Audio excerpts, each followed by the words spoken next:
vanity and the game of financial markets. I want to talk about a specific short seller. I don't want to mention names in this episode, but there's a famous short seller. He was popularized in Michael Lewis's book. Apparently, he caught the short on the financial markets in 2008. So this person apparently has another short on Tesla and other innovation stocks. I want to talk about this. In my view, this has nothing to do with financial markets. It's all about vanity, and it's much more like the media business than actually financial markets type fundamental investing. This is Not Even Wrong podcast. It's August 18, 2021. This is Krim Delco. Since the last update, we are down about 1%. The market is down 0.5%. This is the second episode of today. And for the year, we are now up 5.3%. The market is up 17.5%. We're underperforming by 12.2%.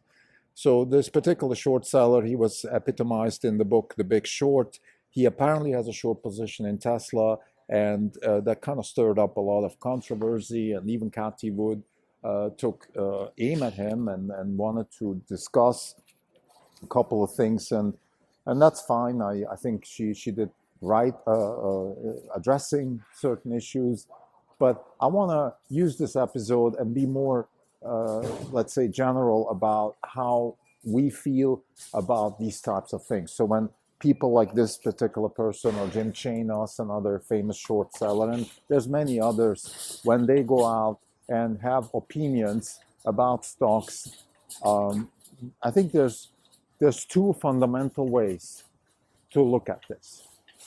Number one, if you have a problem with technological disruption, and you think that whatever the disruption is that people are obsessed about, whatever the drivers are, the technical drivers that could potentially lead to wealth creation, if that is your issue, then address it. Then tell me, what is your theory of disruption, and why doesn't this particular situation fit into your theory? So have a fundamental theory. Look me in the eye and tell me, I don't believe that electric cars will make it, or that self-driving cars will be a reality, or that blockchain technology can change the power structure in the world, or that CRISPR can change life sciences. I don't believe, for reasons A, B, and C. What is your theory of disruption? And then let's have a conversation, because if you can convince me that that is not going to happen, then I'm very happy to listen to your arguments. For example, we at Orange Capital Partners have a couple of issues with supposedly, allegedly disruptive companies.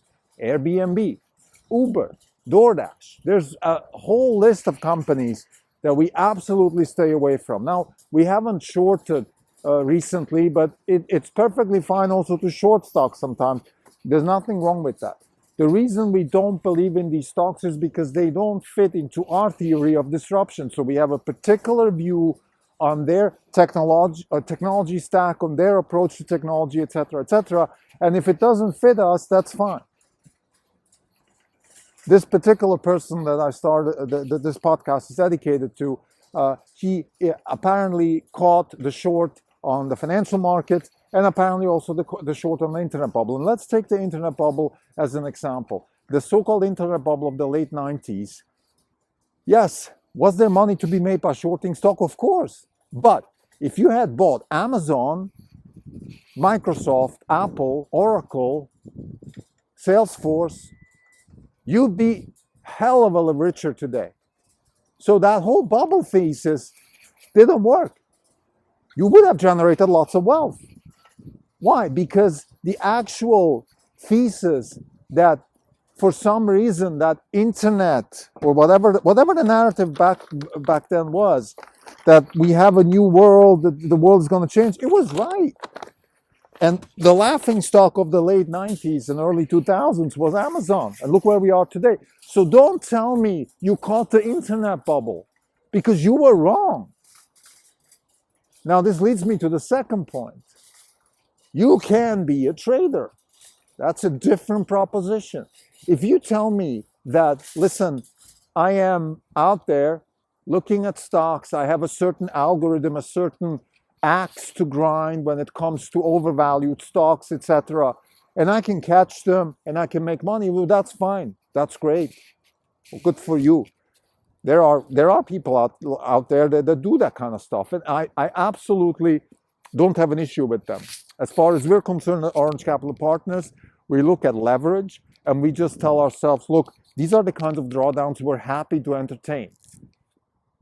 Now, there's a certain limit of drawdown that we're happy to entertain. An 80% drawdown would be very painful.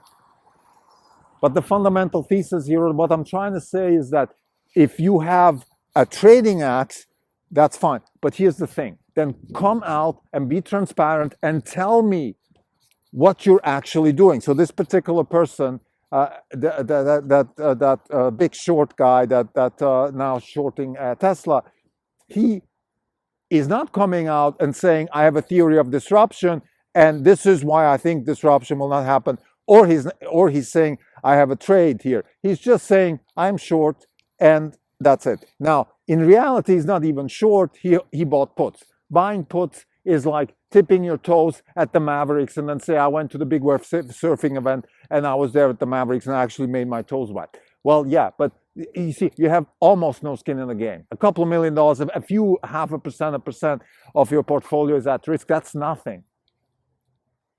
Because if you really shorted stocks like Tesla, or if you're shorting CRISPR stocks, or if you're short Amazon, or if you're short Salesforce, etc., you'd be dead. You'd be stupid to short something like that because the potential upside is so humongous that it would wipe you out. So you can do it with puts, that's fine. And there's nothing wrong with that. But then say it. Say, I have a little bit of, and this is, for example, what happened with Jim Chanos. He was short supposedly Tesla, and then it turns out, well, he had, I don't know, a few percent of his portfolio in puts. But he was on Bloomberg all the time. Whenever Tesla took a drawdown, he was there giving his lectures and all that. So why are these people doing that? The purpose of this podcast is to give people a sense of what it feels like to run a hedge fund. And this is a very important lesson.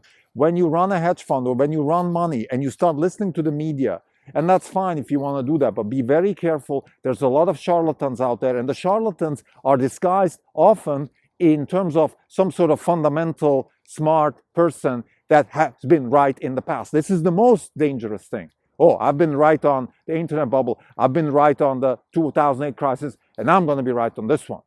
Very, very dangerous because but if you're in the business of looking for bubbles, you will be the kind of guy that has a hammer and everything looks like a nail. Okay? You have a hammer, everything looks like a nail. It's very, very dangerous. And they know that. They know, because they know, otherwise they wouldn't be playing with puts and going out there and pretending to be short. So what this is really about is, in my view, it is a vanity game, it is a media game, it is a PR game, I don't know but it has nothing to do with investing. To summarize, if somebody has a problem with technological disruption, I am happy to listen to. But then you have to have a theory of disruption. You can't just be short and say it's not going to work. You have to have a theory of disruption. We at Orange Capital Partners have a theory of disruption which is based on our principal stack. Our principal stack is based on 4 books, in particular 0 to 1, The Innovator's Dilemma, The Innovation Stack, and The Beginning of Infinity. This is what we base our theory on. We're very analytical about this. And fundamentally, what we consider disruption is when you have lower cost, when you can lower the cost of iteration, and when you have a process in place that continuously lowers the cost of iteration and increases the upside. This is what disruption is. And like a saying in Silicon Valley says, in the long run, we will always underestimate these kinds of disruptions. Maybe in the short run we overestimate, but in the long run we will underestimate the impact of technology. Always. Who would have predicted that Amazon can become what it is? Who would have predicted that Apple would do what they did? Who is going to be right in predicting what Tesla can do by decarbonizing energy and taking the human out of the transportation equation? These are massive, massive disruptions with massive potential. Who can predict in their right mind what CRISPR can do to life sciences? The idea that we can not just understand the language of biology, but start to write it, start to speak it, maybe in rudimentary grammar for now, but our grammar is getting better. So we can not just read the language of biology, i.e., we understand the DNA, we can also write it and change it and start manipulating it. You want to tell me that you can predict the impact of that, what digitizing life sciences, what bringing the Moore's law into life sciences could have, what kind of impact that could have? I can't. All I know is that it's a massive wealth generation. I could be wrong with the stocks I'm betting on. Absolutely. I don't have a problem with that. But then you have to tell me, if you want to go against me, then tell me I am a trader. I have a trading call because I think your stocks are wrong. But the fundamental disruption, I don't want to touch. I don't know. But these particular stocks, that's fine. I can be wrong. In the end, what I'm trying to say here is that what you really care about when it comes to shop talk on financial markets, it's not what you think, it is your portfolio. Show me your portfolio because that tells me everything I need to know about you. And if you have a bunch of puts on something, then don't tell me you're short something. Don't tell me you have a theory of something because you're not. And if you have a theory of something, if you have fundamental views on something, then you will have a portfolio that reflects that, and then I will take you seriously. What you own, it's not what you say. This is a very, very important lesson, and I cannot emphasize enough. It's what you own, it's what you actually do. It's not what you say. This applies to the financial market as it applies to everything else. But in the financial markets, it's almost paramount that you take this advice because otherwise you're going to be swept away by noise, swept away by charlatans, swept away by vanity, and all these things that can confuse and convolute your thinking. Thanks.